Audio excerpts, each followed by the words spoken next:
Assalamualaikum warahmatullahi wabarakatuh. Perkenalkan, nama saya Santi Oktavia. Di sini saya akan sedikit memaparkan terkait digitalisasi ekonomi Indonesia. Dilansir dari data Asosiasi Penyelenggara Jasa Internet Indonesia per tahun 2022 tercatat bahwa pengguna internet di Indonesia mencapai sekitar 210 juta, yang sebelumnya hanya 175 juta. Peningkatan sebanyak 35 juta pengguna tersebut diakibatkan oleh pandemi yang terjadi di Indonesia. Jadi, sudah tidak heran apabila pandemi dapat mempercepat berkembangnya digitalisasi ekonomi. Ekonomi digital pada era sekarang tengah berkembang, dan tidak dapat dipungkiri bahwa terjadinya pandemi di Indonesia mengakibatkan transformasi digital mempercepat berkembangnya digitalisasi ekonomi, serta mendistrupsi sektor bisnis dan perekonomian.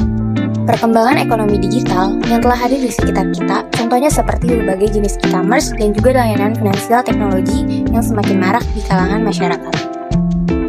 Berikut beberapa macam e-commerce dan finansial teknologi yang terdapat di Indonesia. Dalam hal ini, tentu terdapat dampak negatif dan positif terkait digitalisasi ekonomi. Dampak negatif dari digitalisasi ekonomi ini, pertama, meningkatnya angka pengangguran karena tergantikannya sumber tenaga manusia dengan mesin otomatis. Menurut Menteri Perencanaan Pembangunan Nasional atau PPN, Bambang Brojonegoro mengatakan bahwa sebanyak 52,6 juta pekerjaan di pasar kerja Indonesia berpotensi diganti oleh otomatisasi seperti mesin ataupun robot. Dampak negatif yang kedua yaitu banyaknya toko retail yang tutup akibat kemunculan e-commerce sehingga toko online lebih berjaya.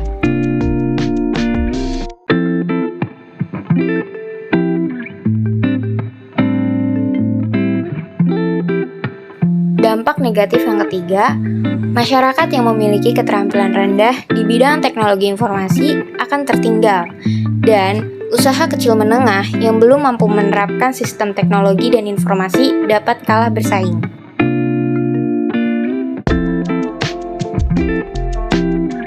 Di balik dampak negatif dari digitalisasi ekonomi, tentu terdapat manfaat yang positif. Di antaranya, 1. PDB Indonesia setiap tahun meningkat. Ekonomi digital telah meningkatkan kontribusi pasar digital terhadap produk domestik bruto dan bahkan diprediksi akan meningkat tajam.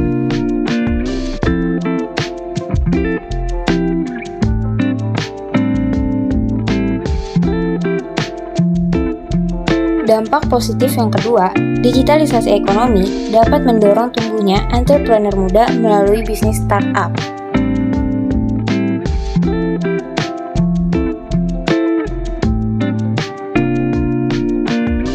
Sekian dari saya, terima kasih.